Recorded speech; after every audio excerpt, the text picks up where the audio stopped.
Hello, everyone, and welcome to DataByte 137, Ad Tech and the Attention Economy, featuring Tim Huang, the author of Subprime Attention Crisis. My name's Maura Weigel. I'm a socio-technical security researcher here at Data and Society, and I'll be your host for today, supported by my team behind the curtain, CJ, Rigo, and Eli. For those of you who don't know us yet, Data and Society is an independent research institute studying the social implications of data and automation. We produce original research and convene multidisciplinary thinkers to challenge the power and purpose of technology in society. You can learn more about us through our website at datasociety.net. To begin, I ask you to join me in acknowledging where Data and Society was founded. Lenapehoking, a network of rivers and islands in the Atlantic Northeast we now refer to as New York City. Today, we are connected via a vast array of servers situated on stolen land. We acknowledge the dispossession of indigenous land by the data-driven logic of white settler expansion and uplift the sovereignty of indigenous people, data, and territory. We commit to dismantling the ongoing practices of colonialism and its material implications in our digital worlds, knowing we interface with power differently based on our race, class, gender, and ability. Now, I want to say just a little more about our speaker today. Although Tim was a 2014-2015 inaugural fellow at Data and Society and might not need much introduction here. Tim is a writer, lawyer, and technology policy researcher based in New York. Previously, he was at Google, where he was the company's global public policy lead on artificial intelligence. Forbes has also dubbed him the busiest man on the internet.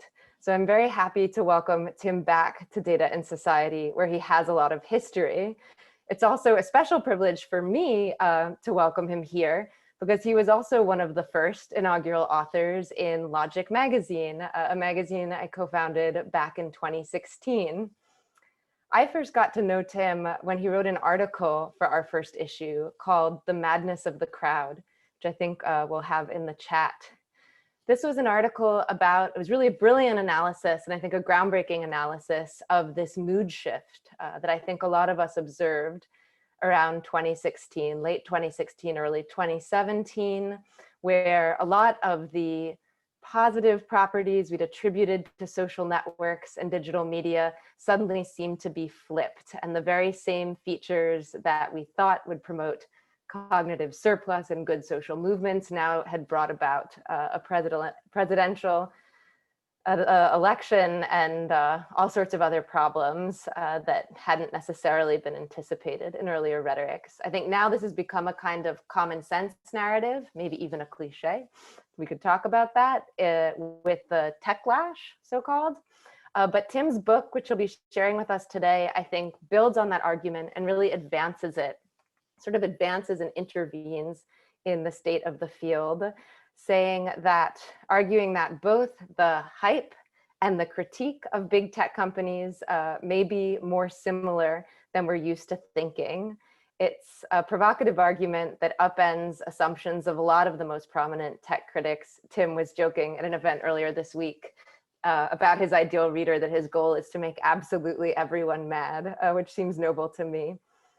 It's also a topic of keen interest, I think, to a lot of us here at Data and Society. It has a lot of implications for how we think about disinformation and media manipulation, also for thinking about privacy, digital health, tech addiction, and I think speaks to this new initiative and Conference Against Platform Determinism.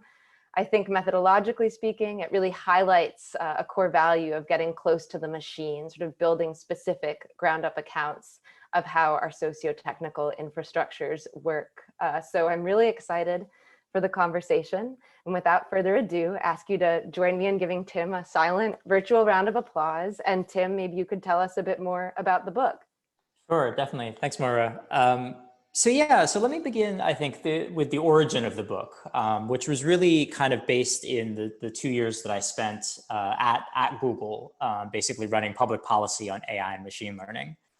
And I think one of the most striking things being at Google is that, a lot of the discussion on the day-to-day is about, self-driving cars or artificial intelligence or uncomfortable partnerships with the military-industrial complex. And, what was fascinating is that, right, if you look at the balance sheet, you look at the SEC filings that Google has to do on a quarterly basis, that's actually not where a lot of the money comes from. In fact, 80% of Google's funding is still from ads. And of course, people know this, but if you ask them like, so how does that ad system actually work? Can you walk me through it on a step-by-step basis? People sort of, I think it becomes here be dragons territory very quickly. And so there's this very funny irony that, the business model, this core business model of the internet is in some ways a rumor. It's an urban legend, right? We know that these businesses run on ads, but we actually don't know much more than that.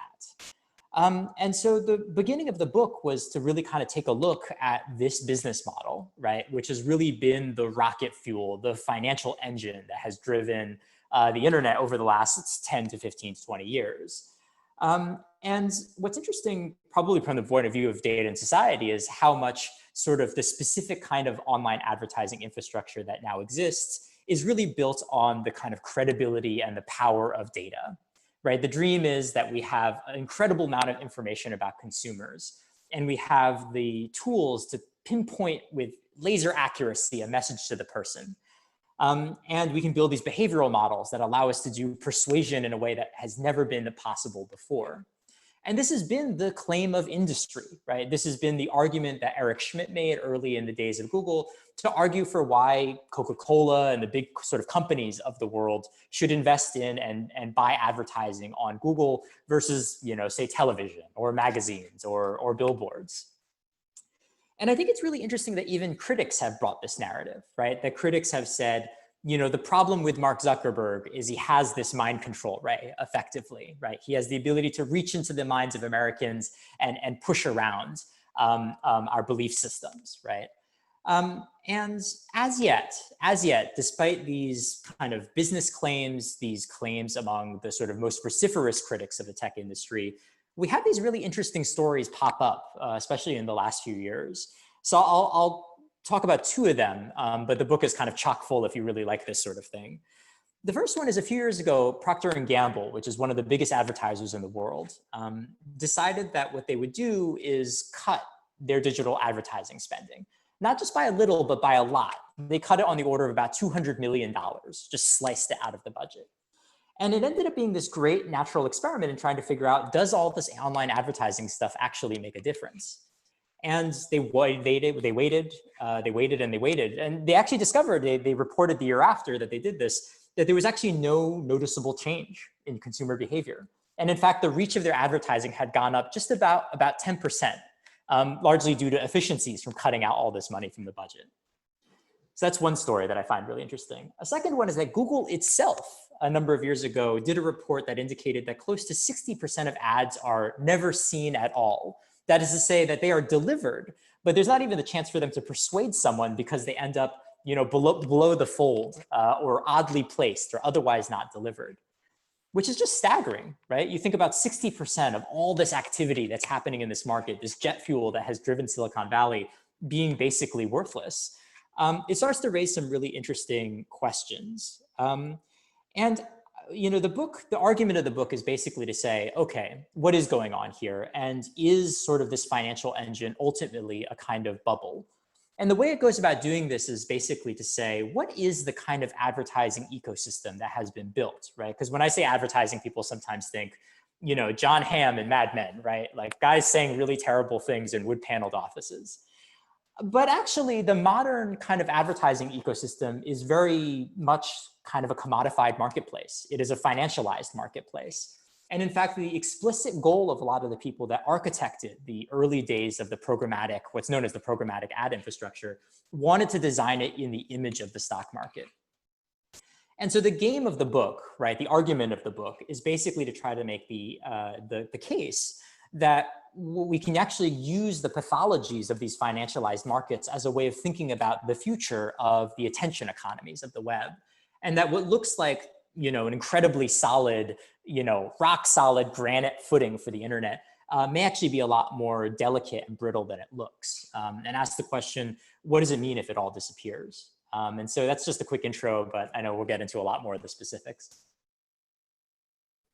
Thanks so much, Tim. I already want to break script and ask you a specific question about Google. In the book, you talk about search engines as sort of early pioneers of this new model of advertising, and AdWords and AdSense specifically. I was wondering how specific what you're describing feels to Google. Sort of are there any important differences between programmatic advertising on, say, Facebook and Instagram or other social media platforms in contrast to search engines? Or does it all feel like sort of part of the same bubble?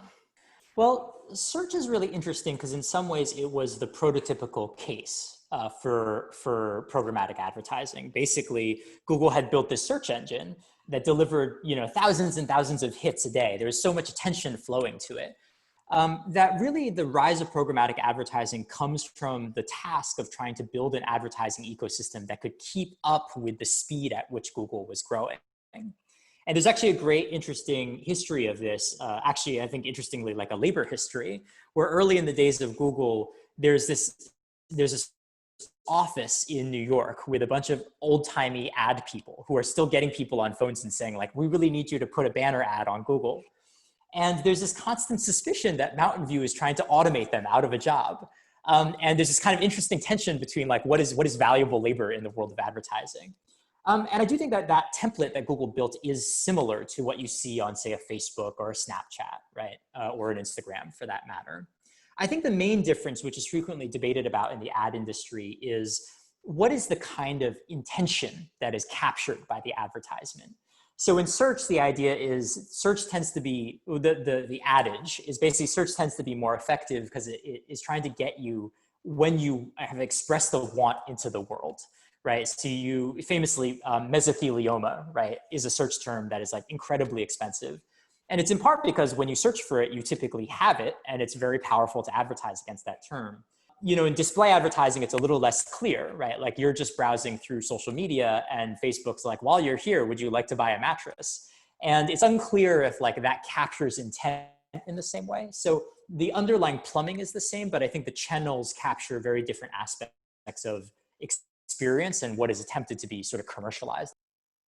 That makes a lot of sense. Now I want to ask you about what the other really expensive search terms are, but unless you have a good one ready to mind, I'll spare everyone that. You talk a couple of times in the book about this famous ad industry adage, this John Wanamaker line that I know half the money I spend on advertising is wasted. I just don't know what half. And I was curious, reflecting on those passages in your book, sort of how novel this problem you're describing of the difficulty of commodifying attention and capturing attention is, and what, if there are sort of new sources of difficulty and opacity in a digital environment as opposed to in the Mad Men, smoky, martini-filled room, what some of those are, if you could elaborate on them. Sure, definitely. Well, maybe as a preface to this question, I think there's a great critique, I suppose, that I've received from some people, which is, why have we built this enormous surveillance, capitalism infrastructure if it doesn't actually do anything? And one response is actually that there's actually, I think in some ways, a need to differentiate digital advertising from earlier generations of advertising, right? And as I talked about earlier, right, like the fact that it is data-driven and therefore more scientific as a form of advertising was actually and is still a very powerful comparative advantage that digital advertising claims as against magazines and billboards and TV and all this stuff. And, in some ways, the claim of the book isn't necessarily that digital advertising uniquely doesn't work. It's definitely to make the claim more that this advertising is potentially just as bad as all the other forms of sort of advertising that we've had in the past in terms of measurability, right? In terms of the ability to see whether or not it's actually making an impact. And I think there's two cases here that are maybe sort of unique though in the extra layers of kind of obfuscation that we see in programmatic advertising. The first one is the case of brand safety, which I find is really interesting, which is basically that this kind of programmatic ad system is so big, so complex, and so automated it turns out that sometimes your messaging ends up next to a video that a white supremacist produced, right? And despite the greatest minds of a generation using AI and all these other tools to try to prevent this, the marketplace just can't eliminate this problem from the system. And what it indicates to me is that there's a great deal of opacity in, why an ad ends up in someone's browser is actually unclear even to the people that run the system, which I think is really interesting. A second kind of opacity I'll point out is really what I call sort of like the monopolist's opacity. So a number of years ago, Facebook said, everybody needs to pivot to video. Video, video, video. It's going to be the greatest thing in the whole wide world. And a lot of people fired a bunch of journalists and say, we're going to hire a bunch of video producers to do this. And it turned out basically that Facebook, either through incompetence or malice or some combination of both, had overestimated these statistics about how much people were watching Facebook video by something like 60 to 80%. And I think that's a really interesting kind of opacity because it's built on market power, right? There's no way for advertisers to force Facebook to give more transparency. So they sort of have to take the word of these companies. And so I do think that there are special aspects that make this market more opaque than others. But I agree with you that I think there's a lot of similarity to kind of earlier generations of ads. And do you think, since you've spoken to the problem of monopoly power, and obviously that's a topic on a lot of our minds, given the new news out of Congress on antitrust, do you think your sort of redescription or re-diagnosis of the state of online advertising can help us think about monopoly in a new way? Does it change the way we think about sort of antitrust problems in the tech industry? Sure, yeah, I think it does in some ways. I think it maybe does in two ways. One of them is that, it's unclear if the data advantage is actually a real one in the end, which I think is really intriguing. There's sort of been this kind of accepted wisdom that basically like the data collected by Google allows it to create products that are extremely sticky and that self-reinforces. And therefore there's no way to kind of break through the moat of these companies. And I think in some ways the account of the book questions like whether or not that data advantage is real, right? It's sort of interesting. I think that there was a critique of big data that was like, this big data reveals nothing. But in some ways we don't apply that same logic to the data that these big companies have and their market position. And I think in some ways, like we should sort of view their claims or even those fears with a little bit of skepticism.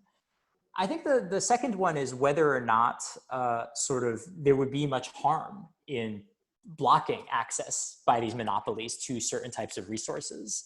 So, a lot of the companies have said, look, the social contract is you get the product for free and we get the data to target ads to you, right? But there's a lot of evidence right now that even when you eliminate all that data, advertising can be just as effective. And so it also, I think, eliminates that claim of sort of, there's a trade going here that we've all, quote unquote, agreed to. That's really interesting. Thank you. I wanted to ask, towards the end of the book, you do sort of get into suggestions for what is to be done, or what are some measures that could be taken to ameliorate or forestall or control this impending crisis that you see possible in the attention marketplace. And I was wondering if you could speak to that a bit. You have some interesting historical analogies as well as, proposals for things that haven't happened yet. Could you tell us a little bit about those suggestions? Sure, definitely. Yeah, I was joking with someone, I think earlier this week about sort of like, there's one way of reading the book, which is a kind of attentional Marxism, where you're basically like, there's these contradictions in the marketplace that will just bring it down. And so if we hate advertising, we just need to wait, right? And the arc of history will take its course. And I guess I'm not so certain, right? Like I do think that there's this time bomb, but the interesting thing about market bubbles is that they're very robust, right? If you think about, economic indicators in 2007, they would have told you that these subprime mortgages were like the way to go. Collateralized debt obligations were like the thing. And I think there's a kind of a similar case here. And my worry is that letting it grow and grow and grow and eventually blow up will exact a really big human cost, right? And I think it's more than just a matter of like Mark Zuckerberg having $1 billion less, right? You think about the entire kind of media ecosystem and news ecosystem that kind of like rests on this programmatic ad structure. And I think there ends up being very real concerns about what happens if that breaks all of a sudden. And so I guess in the book, I advocate for the notion that we can we can sort of deflate this bubble. The idea is to kind of like reduce its credibility and like basically have a kind of handbrake on the idea that we can slow this down and eventually kind of create the room for new models to emerge. And there's kind of two things that I advise here. You know, the first one is kind of taking a look and inspiration from the capital markets, right? And there's a really interesting kind of Great Depression era history about how the Securities Act of 1933 came to be. But the end result basically is that like the government mandates a certain level of transparency in selling stocks. And if you don't offer that level of transparency, there's legal consequences, right? And obviously, this is not a solution for every financial crisis, because obviously there were financial crises after 1933. But it was actually really powerful as a way of kind of creating more transparency in the marketplace, so we even knew what was going on in the first place. And so one of the arguments of the book is that we should create similar transparency regimes in these attentional marketplaces, right? That we should have more data on how things are targeted, whether or not they are effective, and how much fraud is in the system. The second one, which is a little bit more activist-y, is sort of the notion of a research outfit that is kind of combination, public policy research institute and group of trolls, essentially, that is kind of working to kind of, leak documents or otherwise kind of put pressure on the ad industry to change. And as part of that, I've kind of set up an initial experiment on this front called AdLeaker. It's sort of a signal number whereby people in the ad industry can drop me things that they're seeing. But I think we need more experiments like that to kind of put some more informational pressure in some ways on the industry. And, at risk of asking you to speculate, what kind of relationships would you see between these entities you're describing and older institutions like the Internet Advertising Bureau, or kind of older attempts to create mechanisms for accountability or transparency in this marketplace? Yeah, definitely. So what's an interesting thing to know is that the space is full of frenemies. And I think because the space is full of frenemies, it's brittle in ways that may be both powerful and sort of amusing to stir the pot in.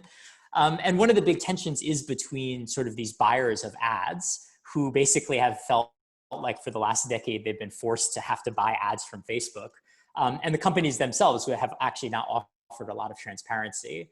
And so I think there are these sort of interesting bedfellows that can be created between saying like Procter & Gamble, like maybe we should, you should underwrite people who are trolling the ad tech industry because it's sort of in your interest to know what's going on. Again, I think there's sort of like interesting games to be played there about how can we get aspects of the ecosystem to fight one another in ways that they haven't in the past, but that would be quite productive. Wow, I hope someone at Procter, I hope we're going to get the Procter and Gamble Critical Trolling Fellowship, call circulating. Yeah, it'll be laundered through a series of intermediaries. It'll be very, very cyberpunk. It sounds perfect. I'd wanted to ask, I sort of alluded to this in the introduction, but I think that because as your book demonstrates, and as we've been talking about, so much of the internet is built on advertising and on sort of the logics and imperatives of advertising. I think that part of what's so powerful about what you've done is I really think it has implications for just so many different areas of critical work on technology. And since we have, a data and society audience here, and I think a number of folks who are engaged in their own research and projects grappling with the power of big tech, I wondered if you could speak a little bit to how you imagine or how you hope this book might change how we do work in areas, you can pick one like disinformation, or thinking about privacy, which you've alluded to a bit, or thinking about public health and the tech addiction issue or fiction, depending how much about a certain Netflix film we want to talk or not. But I wonder if you could elaborate a little bit on how folks in the audience who are engaged in critical work might do their work differently as a result of your book. Sure. So I think there's two things. One is maybe a frame or a lens for thinking about some of these issues. And then I think the second one is a matter of activist strategy, which I'd love to get into. So the lens that I really came away with from the book is the degree to which ads are almost the whole way of reading the kind of surface of the web, right? In the sense that you can look at any feature online and say, how did advertising cause this to be? And more often than not, because advertising has been so ubiquitous in many of the services that we just think of online, it becomes this great way of kind of like reading, the internet that is. And so the example that I've been using a lot, just because I think it's like very salient, is the incidence of the like button, right? Which is, at this point, if you had a social media platform that didn't have a like button, you'd probably be slightly frustrated. You'd be like, I can't interact on this platform in the way that I'm used to. But of course, the reason that you have a like button is because having an explicit indication that you are engaging with a piece of content makes it easier for someone to profile what you like online. It also makes it easier to figure out how much engagement occurs with an ad that you've launched, right? And so you can give a whole account of this very, very tiny building block of the web as being generated by these broader economic forces. And I think that there's a worthwhile kind of intellectual exercise there. It's both a parlor game, I think, and a useful kind of research agenda in like kind of deconstructing all of these sort of UX elements in the sort of like logic of advertising. And I think that's kind of that sort of thing that I've personally felt is like kind of compelling and interesting coming out of the book that I want to think about some more. I think the second one, though, is this kind of interesting challenge that I think the book throws down for tech critics in the space, which is, to what degree does tech critique end up forwarding the claims of tech industry? And sort of the degree to which sort of the strategy for tech critics should be to, make a fool of the tech industry, or to dramatize the danger of the tech industry. And I think genuinely there's a battle between those two incentives, because I think that on one hand, you want to provoke a mass movement, right? And so sometimes it's really critical because, David needs to fight Goliath, right? We need to say our adversary is Mark Zuckerberg and he has a mind control array and we need to defeat him. On the other hand, though, it gives an incorrect account in my mind as to like what the source of power is and what we should really be concerned about, right? So this is kind of like I know some people have been using it, but like maybe we should sort of shred surveillance capitalism and just talk about capitalism, right? And it's kind of the degree to which like the technology kind of gets in the way of kind of resolving the deeper issue. And I do think that one of the interesting aspects of sort of the ad industry is how much it is a mirror image of kind of the stagecraft of data that we see in other places, right? Which is so much of it is the authority of having this huge data set and the power of being able to target that. Like maybe the goal is that we should kind of reduce sort of the public sense that is really where the danger lies. And it's something that's certainly been done with great success, I feel, in the AI case, right? Where it feels like a lot of the critique of AI now is it just simply doesn't work and that's why we shouldn't use it. And like maybe that's a tactic that should be used elsewhere as well as we think about like how do we frame up these issues for the public and try to create change. So maybe a couple ideas. And obviously the social dilemma is in there and I'm happy to go into it for sure. No, I promised myself we would not talk about the social dilemma, despite it being my fault for having brought it up. I mean, talking about it is to forward the message of it. So yeah. Well, precisely. We don't want to participate in, the radical change from time spent to time well spent, which I believe is now also a Facebook slogan, but advancing that frame necessarily. There's so much in what you just said. I guess I was curious, I think it's interesting because I imagine some of us in the audience today are scholars and some folks are maybe activists or people who are engaged in different ways or who want the force of their criticism or research to reverberate in different ways. And I was wondering, if there are times when it's useful to have a big narrative like surveillance capitalism, or even maybe a narrative like tech humanism, this idea that, the idea that your kids are going to become addicted automatons to their phone might be more powerful in motivating certain people at certain times than the idea that massive corporations that control huge parts of our democracy need to be brought under democratic control. And I guess I'm curious whether you see anything about the present moment that indicates like particular opportunities or a need to be strategic one way or another. I mean, do you think that those big David and Goliath narratives have now done the work of setting the stage or making a broader public concerned about these issues, and now is a time for more nuanced description and critique? Or is it the opposite? We still need the David and Goliath story? Or is it always both, that you need some people doing one and some doing the other? Any thoughts on timing right now? Yeah, so I think about this a lot in the context of a lot of the debates that have happened around machine learning fairness, which I think is really interesting, right? Which for the long time there, I think there was a productive ecosystem, right, between like the people who were hammering companies using AI, but mostly in the sense that like it was this crazy dangerous thing that would destroy everything and be like your nightmares from sci-fi. And then there's a group that basically would be on the other side of the game, talking to the companies and basically saying like, look, those activists out there are crazy, but while we're here, you should maybe implement better privacy practices with your data. And so there was kind of a productive ecosystem between sort of the kind of like activists on the street and sort of like the incrementalists on the ground. But I think part of the trouble is that eventually the companies were like, you got us. We want to be more ethical around AI now, right? And then the battle of co-option came, right? And the question was just like, how far did we want to push versus, consolidating the gains that we thought we gained, right, from pushing the companies in a certain direction. And I do think that my experience from that lends me to the idea that like there is a need, particularly at this time, to keep the standards up, right? Like that, like the thing that I struggle with is I do think that like the drama of the David and the Goliath and the drama of, the mind control array in Menlo Park is really necessary, just because I think like in order for some of the really critical changes to happen, it feels like you need to make it a mass movement. And for that, I think you sacrifice a little bit of like accuracy. And I think that's okay, right? Because I do think that that will be sort of kind of like the mass politics of trying to get change to occur. Because at this point, it feels like the tools that really need to come down are like the force of law, right? Or the force of the state, to the extent that it can be reclaimed. And those things I think take more than, these kind of like incremental steps.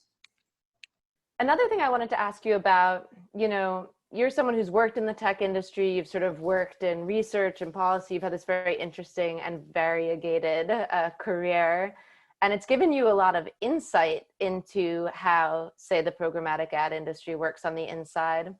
I'm curious whether you have ideas about how researchers who maybe haven't worked in tech, or maybe they have, how different kinds of stakeholders in this space can do the kind of research that you've done, or embark on developing a different language for describing the platforms, which speaking with you, I can never forget that platform itself is sort of an industry hype term, because I think, and I mentioned earlier, there's this call out at Data and Society for this Against Platform Determinism conference or workshop, which seems really salient to a lot of what you're talking about. But I'm curious, I think part of why we all use the hype language, or why many people end up using the hype language, is because it's really hard to get information beyond the press release if you're not, on the inside. And I'm just curious if you have thoughts or advice about methods that scholars can use, or other kinds of researchers can use, as we try to build out a different kind of account. Yeah, definitely. I don't know. I I had a conversation with my parents over the weekend, and I think they still like want me to get a real job, like at some point. Yeah, but I do think that like there is, I think there was a lot of benefit to being at Google for a few years, and it's in part just because like it's useful to know what parts of the company are fighting one another, I suppose. Right, like, and the degree to which these companies are kind of like these like mass nations that have these constituencies that are always warring with one another, and I think that has been really, I think, helpful, both as a matter of kind of like scholarly account, right, which is like how do we understand what's going on from the outside, and then also as a matter of like kind of like activism strategy, right, which is like sometimes you want to create messaging which actually causes parts within the company to gear grind with one another, right? And so part of this is alliances, part of this is like playing frenemies against one another. And I do think that like that is helpful and sharpening, right, in terms of the research and I think the work. But again, I don't know. I feel like one of the continuous kind of structural questions in the space of like tech policy is like, how does one get into tech policy anyways? And it doesn't seem like there has been any particular pipeline to doing this. So I think, I don't know, again, like if I have one weird tip to use the language of banner ads, it's just been that like, I can't hold down a job for more than 24 months. I don't know if that's helpful or responsive to your question, but.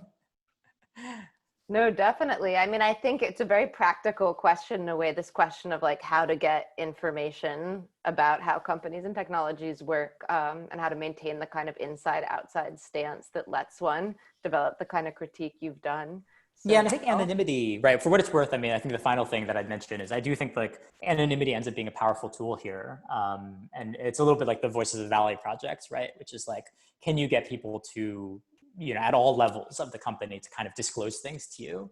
And I guess you play a little bit of a spy in making that happen.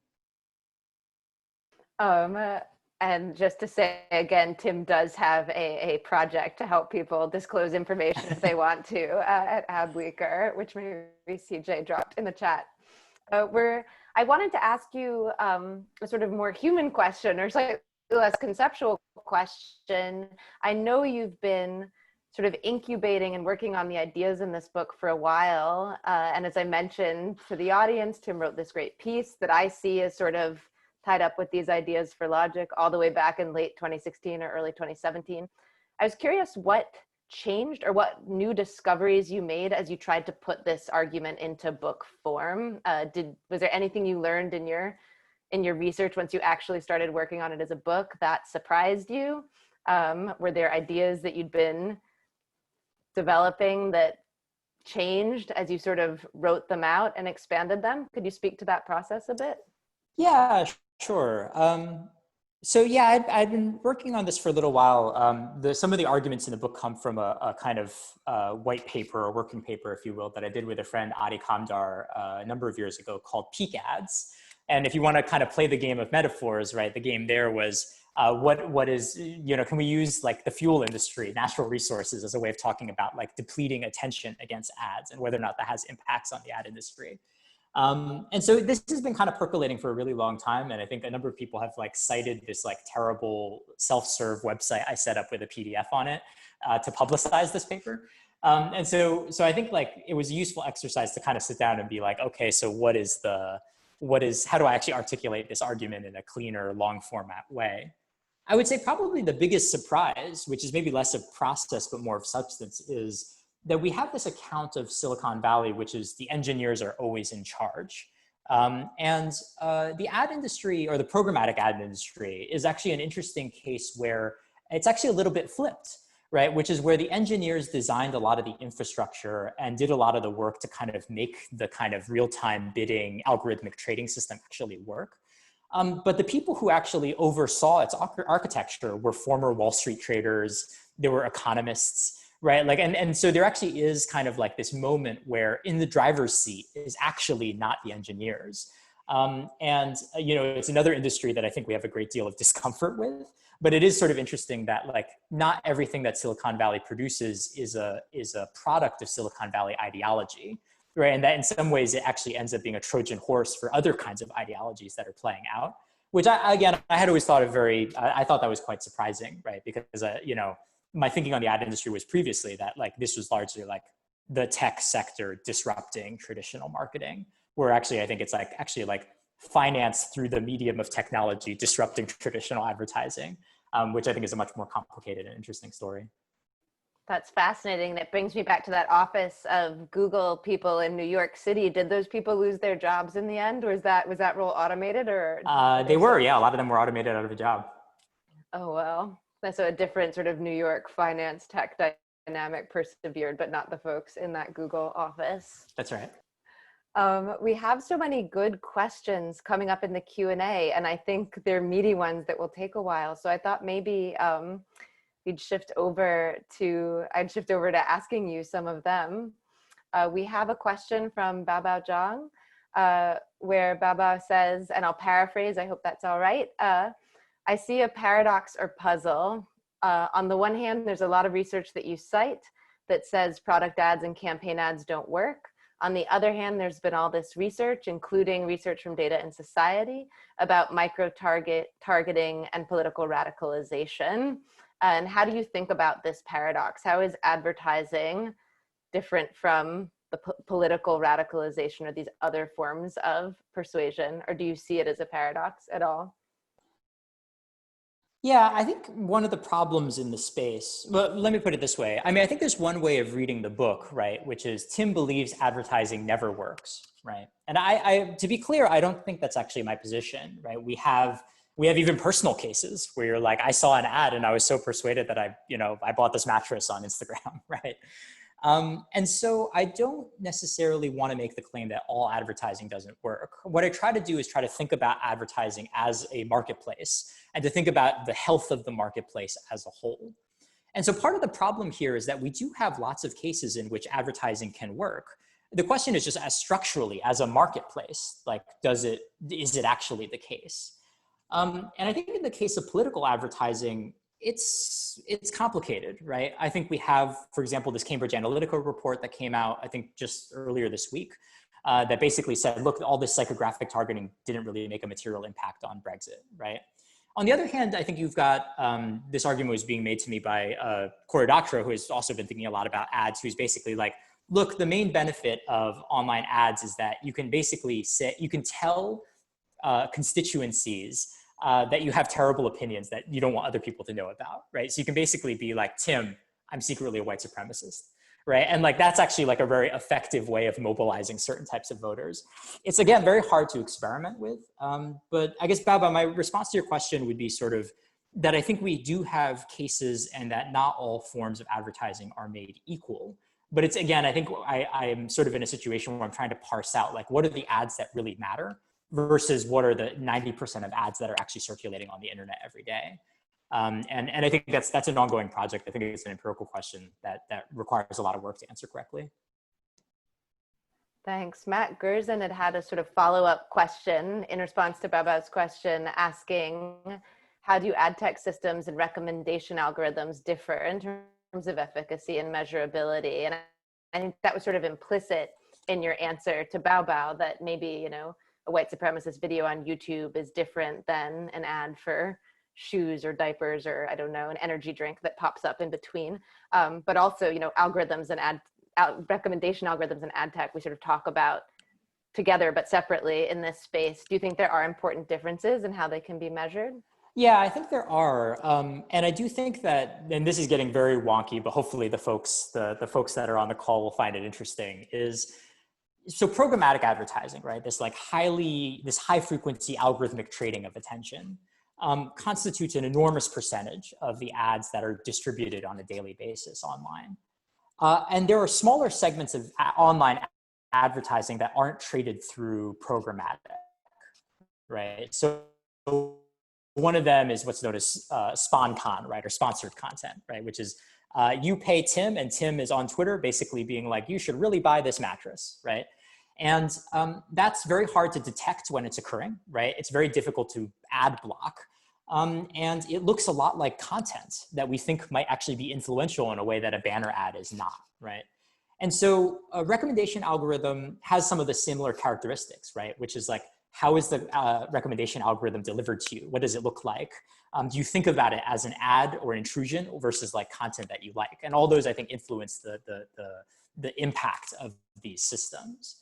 One of the questions that is asked by the book, though, is that it is programmatic advertising that has produced the most money and allowed the companies to scale the fastest. So it's unclear whether or not these segments of advertising that don't have these same pathologies could grow or replace the kind of sort of automated systems that we have right now.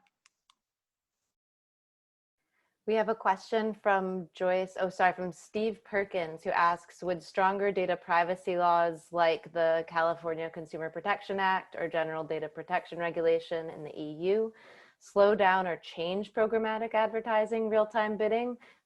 What kind of impact do you see those regulations having on this industry? Definitely. So one thing you learn looking into the history of financial bubbles, right, is that these bubbles continue for a very long time. And there's this gap between what people think something is worth versus what it actually ends up being worth. And essentially the bubble pops when people realize, or there's a cascading stampede of people that feel like, oh my God, what I thought I spent all this money on is actually not worth very much.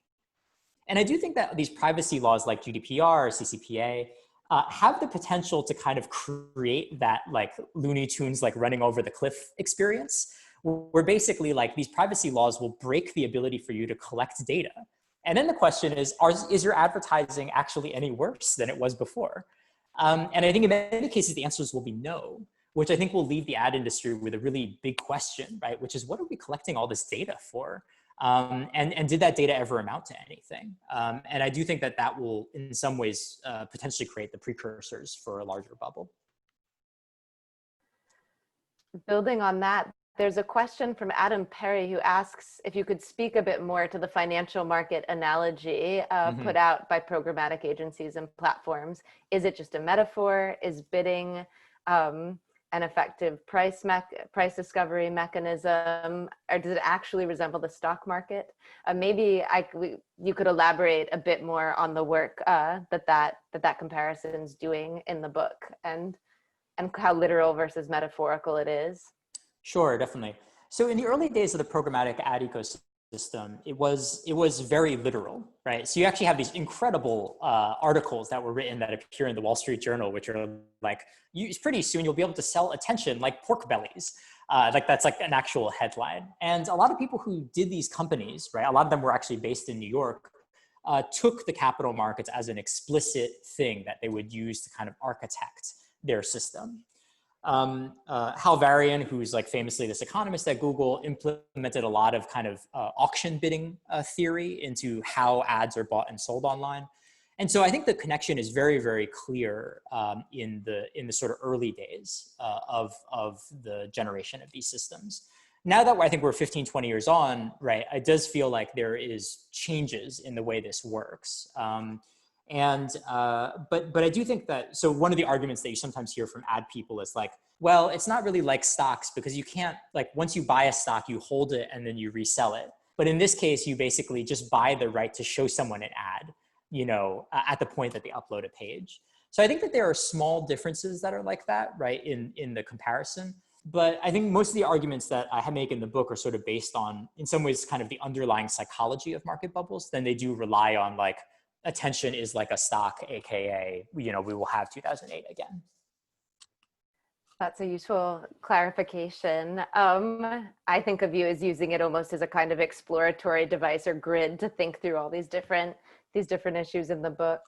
We have a question from Lee McGeegan, which I think builds on what you were just speaking to, who asks, how would you connect your critique or demystification of the legitimacy of data-driven optimization to what happens in the management sciences and behavioral sciences at the most prestigious and influential universities in the US, e.g. recent Nobel Prizes for auction theorists? It strikes me that what you're talking about has ramifications beyond ad tech as well. And maybe definitely. So I've been thinking a lot about the idea that there are kind of two prototypical semantic wars that are going on around technology, right? One is the semantic war over what technology is, right? Like what it should mean, right? And then I think there's a battle over like what this label should actually apply to, right? So if you imagine a map, there's kind of like a battle over the boundaries of this territory. And then there's a battle over like what the territory itself implies, right? And I do think that some of these data battles, right, kind of play into this in a number of different ways, right? Like one of them is how much should we consider this data-driven optimization to be something with power versus just like a kind of theater, a kind of performance art that speaks the language of power, right? And I do think that that has ramifications outside of just talking about technology, right? So yeah, I do think that, for example, the kind of like legitimization of certain types of modeling, right, through Nobel Prizes and stuff is kind of built into that as well. But it's also a question of like, again, the question of boundary or the question of territory, right, which is like, how much should a thing be considered like uniquely data-driven development versus like the data-driven development of, I don't know, qualitative research, right? And I do think that like that is also part of the interesting battle that I think plays into, right, like some of the kind of like university culture and sort of the machinery of authority kind of around some of these systems. So maybe a couple of thoughts trying to get at that problem. Yeah, that's fascinating. I think that in the academy, we sometimes tend to say everything is a technology. We can talk about everything as a kind of technology, at least my corner of the academy. But that's those two boundaries you talk about, draw useful distinction. One last question to pull from the Q&A, although it's just vanished because it moved, but my memory of the question, I forget the name of the questioner now, I'm sorry. But my memory of the question is, do you see an alternative kind of funding model, given how important ads have been as sort of a funding model for the internet we have, or the internet as it is? Do you see alternative models that could replace programmatic advertising? Do you see that as necessary, desirable?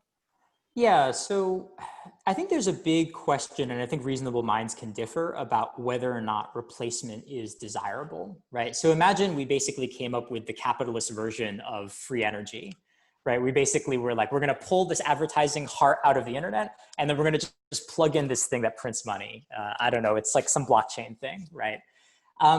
Would we want it? Right? Because arguably one of the problems, one of the pathologies of sort of technology platforms is their incredibly fast growth and the sort of incentives that puts on organizations that need to have that level of growth. And in some ways, like I think programmatic advertising has given us very unrealistic expectations about like how companies should grow and develop, right? Because the idea is, look, if you're not turning billions and billions of dollars within 5 years, right? Like it's not worth it. And that's a kind of growth pattern that's really only possible with this sort of advertising flywheel you've created. So I think there's just first a kind of values question, a normative question, which is, would we want to replace this with something else that kind of grew and scaled in the same way? One of the things though in the book is, and again, to kind of reiterate, right, like is not necessarily argue that all advertising should be removed. The real question you should ask people who take that position is, do you think advertising should be the monoculture that drives the biggest companies in the world? And, you know, I guess I would humbly submit like, no, I don't think that should be the case, particularly when you consider that advertising has stifled a lot of other potential business models in the space.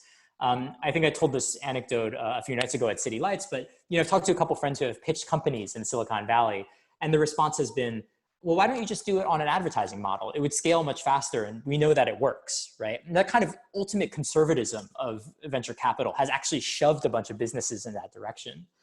And so in some ways, I think like my hope is that we have, just a diversity of more business models, that it's something more robust than the biggest companies making most of their money from this one thing. And I do think you see some interesting models, right? I mean, the obvious one is subscription, right? Which has its access questions. But I think in some ways would force the question on like, what's actually fundamental here? Do we want to subsidize access or require that you provide free access to certain types of people? So I do think that there's a lot of benefits to subscriptions. I do think also like that the media is experimenting more with these, with like co-ops, I think is also like an interesting model, right? Which is like not just the business model, but then what is the distribution of like power and wealth that occurs within these organizations is equally key. So I think there's innovations, there's innovations on multiple levels here, I guess is what I'd say. I had said that would be the last question, but I saw one more that I want to pull out of the Q&A and ask you, and it's from Maya Ganesh in Berlin. And Maya asks, it's a methods question, one I like to ask all kinds of tech researchers and writers. How do you study and write about something that changes a lot? What's your strategy for keeping on top of your narrative even as it changes, or is tech not actually changing as much as we think? Sure. I'll drop another weird tip, I suppose. Like I do think that one of my passions in life is the collection of obscure or niche trade journals. And it is really interesting the degree to which like there is this kind of professional shop talk, which is actually very hard to find online or in the mainstream news or in the scholarly literature, mostly because it's like very obscure and very niche. And when you encounter it, it just like looks like complete garbage. And so I do think that like, I don't know, one of the ways I've kept up to date on programmatic advertising is like to read like the trade journals, just because like some of them get into like these very niche discussions, but I think are really useful for trying to figure out like what's going on here. And this is a community that largely kind of doesn't want to be found often. And so there's kind of a security through obscurity that they've enjoyed for a really long time. But I think that you can sort of break through that wall by kind of trying to dip into their professional literature. So for whatever that's worth. When you get a tip from Tim Hwang, you want to take it. We're in our last few minutes here together. I wanted to ask, is there anything else you want to speak to in closing, or anything we didn't get a chance to discuss that you want to share before we sign off? No, I think this is great. We covered so much ground. It's really, really fun. Well, in that case, since we have 3 minutes left, I'll pull up one more question from the chat. Ifi Ugata asks, how can one engage in this talk, learn and share resources? Are there forums or Discord channels or other places where you're sharing? Or maybe, I guess others in the group can't speak. Sorry, the undemocratic Zoom webinar. But Tim, are there other places where you'll be publishing or sharing information about this work? Sure, yeah. So I'm going to continue to write about this. There's a number of kind of other like weird side articles, like B-roll that I'm kind of like, seeding out through op-eds. Twitter, such as it is a good place to find that. I'm just at Tim Hwang, TimHwang. Would you like to tell us about your ad campaign? Oh, sure. Well, yeah, this is maybe a final funny, amusing anecdote to end on. FSG came to me, I'm my publisher, and was like, normally we do paid ads. Do you want to buy paid ads to promote your book? Of which, like, I don't know, the whole point of the book is that it's garbage and it doesn't work, and I don't want you to waste your money. But they insisted. So a friend of mine, Helen Zhang, who's an amazing designer, put together the ugliest ads that she could find. And it was very much kind of an homage to an earlier generation of banner advertisements, like the one weird tip or linguists hate him, which is another one that I'm a big fan of. And they ran. So they're running on Facebook now. You might see them. And I guess Intelligentsia Mag M+1 was also forced to run it, thankfully. And so if you get their newsletter, you can also see the terrible animated GIF there. Featuring a photo of you, if I remember correctly, from my my M+1 newsletter. Well, thank you so much. Thank you to everyone for joining us, and thank you, Tim, for sharing your expertise today. We've been posting links in the chat window where you can buy Tim's book. It's a very attractive book. I'll hold up one more time like a cornball. Yeah, we should have sold an ad-free version, I feel, but. Which is part of this new series of 4 titles from Logic Books out this week. And I hope that you can use the tags from the Q&A to keep the conversation going. And before you leave, if you have a moment, please do fill out the short 3-question survey. Thank you so much again, Tim. Thank you to everyone for joining us, and to CJ, Rigo, and Eli behind the scenes for making it all look good. Thanks so much. Thanks, everyone.